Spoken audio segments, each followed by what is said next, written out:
get to the money. Gotta get to the money. Early morning, so you know that I'm on it. So you know that I'm on it. Gotta make sure that my family straight. Gotta make sure that the kids in there. Gotta make sure that the bills is paid. And then let's get to the money. Get to the money. Early morning, so you know that I'm on it. And gotta make sure that my family straight. Gotta make sure that the kids in there. Gotta make sure that the bills is paid. And then let's get to the money. Get to the money.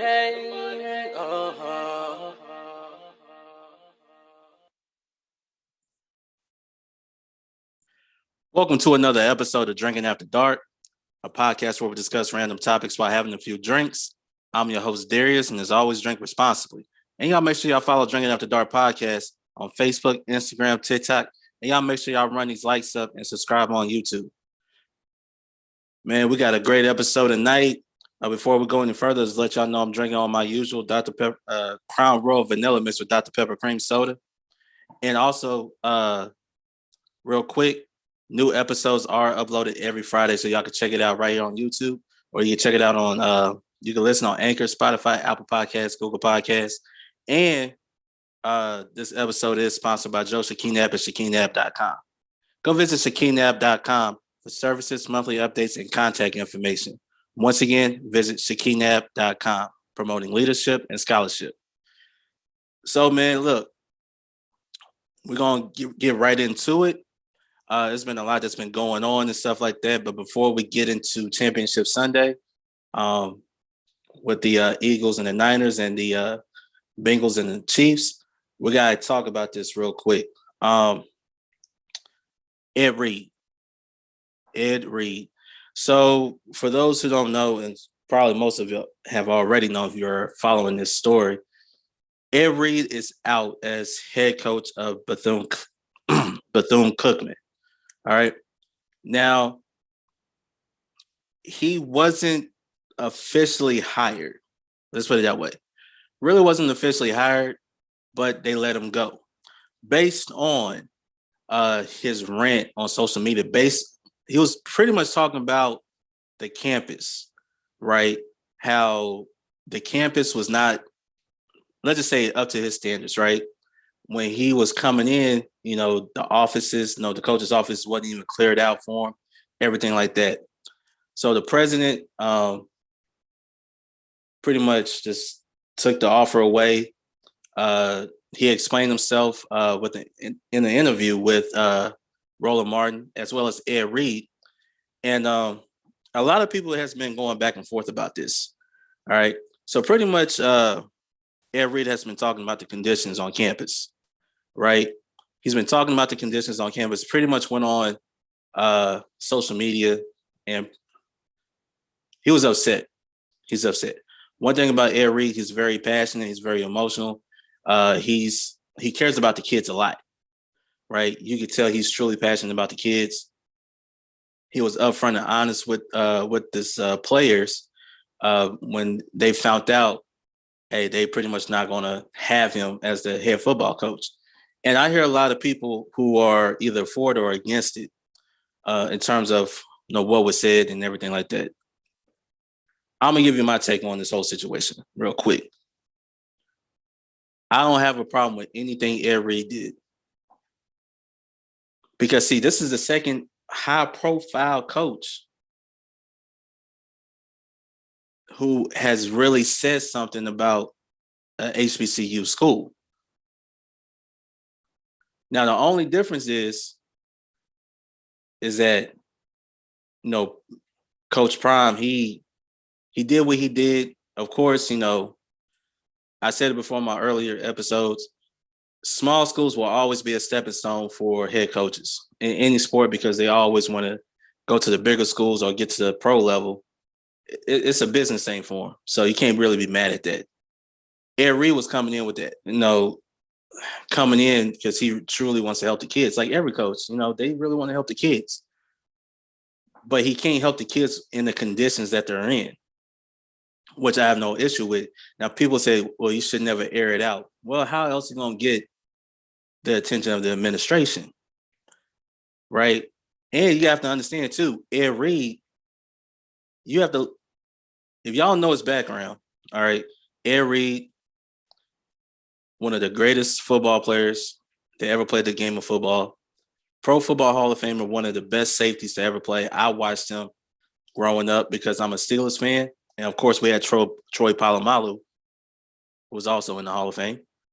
So you had, that back and forth between the Steelers and the Steelers and the Ravens playing in the same division was always like physical football. So you don't expect a high scoring game. You're going to get low scoring games because the defense was like, they took it to a whole nother level, right? It's like watching two all-pro defenses going at it. When a guy comes in with, of his stature, right? You have to do everything you can to, I hate to say it, to appease the coach, in my opinion. Because you bring in a high-profile athlete like that to your school, at least what you can do is just make sure, the facilities are maintained. I don't know what their situation is in terms of their maintenance workers and everything like that, but you got to at least maintain the campus. And the president came out basically said he rescinded it because of some of the actions that Ed Reed took. Not only posting on social media, but he said it was a Christian institution, which I never heard of. Also, he was talking about a video he did with the type of music he was playing in the background was demeaning towards women. But yet you got Rick Ross to come during homecoming. We ain't gonna go there. I think the real reason was they got called out and they didn't like it. But if we take the focus off of them, the voices that really mattered was those three football players who went on Roland Martin's show and basically told them, listen, our equipment is molded. Helmets, the footballs, other equipment. I mean, it was bad. And they said Ed Reed came in, did more in 3 weeks than the administration and the previous head coaches did in 5 years. That's saying a lot about your institution. That is saying a whole lot about your institution. If y'all haven't checked out the interview, I suggest y'all go check it out. Y'all can find it on YouTube. Roland Martin's interview with with them and everything like that, trying to get to the bottom of it. But I always felt like the students, they felt like they had a voice now. I guess it was being ignored. So it just took one person to bring it up to attention. And now you have the students that's followed to where when you have have a guy like Ed Reed, who basically, and I remember, he went to Miami, went to the NFL, played for the Ravens, still doing work in the community, still to this day, very passionate about what he does. His bar is up here, it's high. How come your school don't meet those standards? Like, I'm not understanding. The only thing they're saying is have better facilities, fix the issues here. We're paying all this money to go to this school. Why none of this helping? I mean, I think, and if y'all haven't seen it yet, they have been protesting. They even wrote a petition to get Ed Reed back as a coach, because you're looking at Ed Reed more than a coach, more as a voice for the students. And you remember, he wasn't just talking about the football players in the bad conditions. He was really speaking on the whole student body in these bad conditions. And now they're like, okay, enough is enough. What are y'all going to do to fix this? This is y'all issue. What are y'all doing to fix this? I don't know if the new president is going to be able to fix this. I don't think he understands the real problems, the real problems that's going on this campus. you can say what you wanted to in the interview, but at some point you're gonna get caught. Right. So I just think that I just think that people who said that Ed Reed knew what he was getting himself into doesn't mean that the facilities should be below par. It shouldn't be. Anytime you go to any school, whether it's an HBCU or a PWI, you want those facilities to be up to par. Why? Because you're paying all this money. Most students are going into debt to get an education, and yet your facilities are not up to par. You see what I'm saying? So it's like, what are you doing with the money? Where's the money going? And I'm gonna applaud the students at Bethune-Cookman because they're now, taking a stand against all of this. Right? If you see something that's not right, speak up. Because see, by the end of the day, they can't really lose students. It's still, and that's the one thing about it. College is a business. Let's get it out the way. This is a Institute for Higher Learning. It's a business because there's you paying to get this education. So it's a business. Even on, like the high school level, all the way down, it's a business. But that's what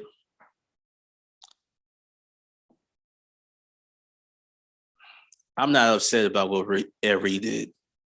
Now you got some people who go on social media, basically saying he was wrong for airing out the dirty laundry. First off, it needs to be said, because if it wasn't going to be said, it wasn't going to get done. And I'm pretty sure y'all could go on social media right now, go find the videos of what he said and everything like that. But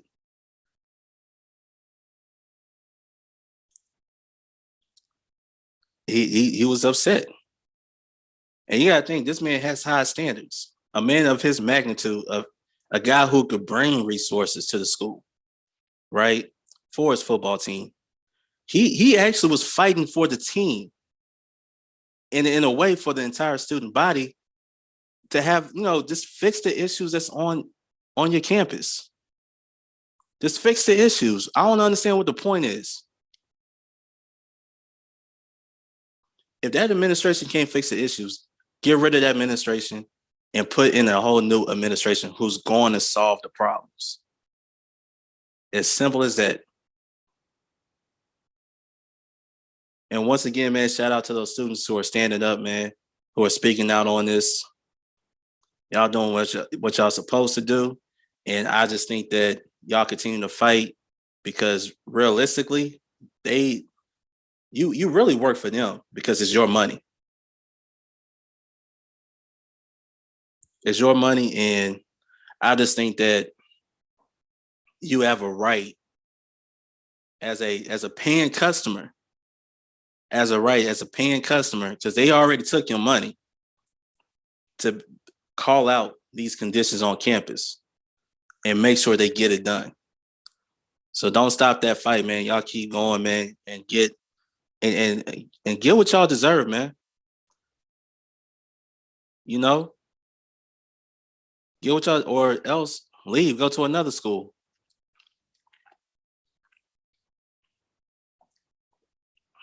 So y'all let me know, man, what y'all think about this and how y'all feel about this whole situation. Because like I said, personally, I'm not mad about what Ed Reed did.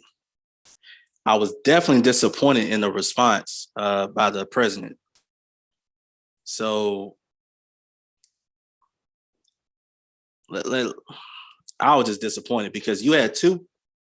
If y'all went back and saw that interview, Ed Reed and those three football players, that was a lot to take in, because basically they confirmed everything Ed Reed was saying. Everything that he was saying. So y'all go back, watch that interview, man, and if y'all want to comment below, so be it. No hateful comments. I know how some people are. So just keep it respect, just be all respectful and everything like that, and just let me know how y'all feel about it. All right. So let's go ahead and move on to the next topic. Championship Sunday. Championship Sunday. Man, one step closer to the Super Bowl. So in the AFC Championship game, we have the Chiefs and the Bengals. NFC, we have the Eagles and the 49ers. It's going to be two great games. Two great games. Let's start in the AFC. This is basically a rematch of last year's AFC Championship game. The Bengals and the Chiefs. I think they're looking at this as a revenge game. I think they've been waiting on this particular game. You know, the Bengals, they have experience. They tasted what the Super Bowl was like, but also you have the Chiefs who have Super Bowl, experience as well. So this particular game to me, it could either be a high scoring game, or it could be one of those games where the defense played really well and the offense can't get going. It would take like one or two drives that would make a difference in the game. But I just think that the Chiefs have something they need to prove. They got bounced out last year by this team. So now they're like, all right, we got y'all again. Now we've been waiting on this. So I think the Chiefs going to come out, just all out. Come all out. I know Patrick Mahomes had an ankle injury, but I think he'll be all right. I don't think it's going to really affect his play as much. We'll see. And also, too, it's going to come down to the defense. Which defense is going to make their mark on this particular game? So that it's going to come down to that. It's going to come down to three phases. In the playoffs, it's three phases, the offense, defense, and special teams. So I just think that whatever offense could get going and whichever defense could, put their stamp on this game, I just believe who's going to win. Me personally, I think the Chiefs is going to win. The Kansas City Chiefs is going to win this game and go to the Super Bowl because I think Patrick Mahomes, Travis Kelce, I think them boys over there I think they waiting for this moment. I think they're waiting to get back and try to claim another Super Bowl. Now, let's go to the NFC. This one I was thinking a lot about because the 49ers, man, I'm telling you right now, that defense is for real, right? The Eagles, them boys ain't no joke either. So for me, I think this is going to be like the game,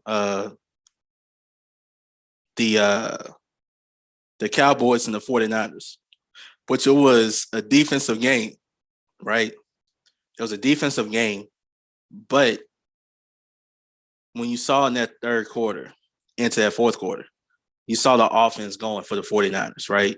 You saw the quarterback Purdy was actually, making plays with his arm. And like I said, you had that running game going too. So it's going to be one of those games where whoever could actually get the offense going, I think that's going to be the team to win. Personally, with the Eagles and their offense and I think they have the advantage. But if the game is close, you never know. It could come down to the last possession. Whoever has last possession, it could come down to that to win the game. So it's gonna be really really tough to decide this game. I'm gonna say it's a coin flip. Definitely have the Chiefs in the Super Bowl, but this one I don't know, man. Like I want to go with the Eagles, but that 49ers defense is on a whole nother level. So I don't know. I'm just gonna say whoever wins, I'm gonna be happy for them, and I'm not gonna be surprised. So let's wait. I'm gonna wait and see this. I'm gonna watch the game, and then we'll just wait. I can't pick a team. Matter of fact, you know what? I'm gonna go ahead and pick a team. I'm just gonna say the Eagles because they're playing at home. That's who I'm going with. I'm gonna pick the Eagles because they're playing at home. So I have the Chiefs and the Eagles in the Super Bowl, which we'll wait to talk about that, Super Bowl weekend. So it's gonna come down to that, but it's gonna be a real some great exciting games this weekend, and I'm looking forward to it. And I'm gonna be honest with you, man. I'll be honest with you. I can't wait to see these games. I can't wait to see it. Playoff football, man, it's always exciting. And I think we're gonna have a great weekend. I think it's gonna be two exciting games. And win or lose, man, continue to support your team. Don't get all upset. I know we've seen some fans out there who team lost. They're breaking their TVs and driving over their TVs. I'm like, what did the TV do to you? I mean, like, I don't understand it. What did that TV do to you? I don't get it. But I just think that support your team no matter what, win or lose. You never know. Next year could be a year. So there you have it. Before I get out of here, man, I just want to say once again, man, y'all make sure y'all follow Drinking After Dark podcast right here on Facebook, Instagram, TikTok. Please run these likes up. Also subscribe to the channel, Drinking After Dark podcast on YouTube. And you know what? Y'all can also listen to Drinking After Dark on Anchor, Spotify, Apple Podcasts, Google Podcasts. Let's continue to share, continue to spread the word, man. Let's get these followers up. Let's get these supporters up, man. More content coming your way, man. More guests coming your way. So I'm really excited, man. 2023 is going to be a great year for us. So let's go and make it happen. Until next time, I'm your boy Darius from Drinking After Dark podcast, and I'm out. Peace. Gotta get to the money. Gotta get to the money. Early morning, so you know that I'm on it. Gotta make sure that my family straight. Gotta make sure that the kids and me. Gotta make sure that the bills is paid. And then let's get to the money. Get to the money. Early morning, so you know that I'm on it. And gotta make sure that my family straight. Gotta make sure that the kids and me. Gotta make sure that the bills is paid. And then let's get to the money. Get to the money.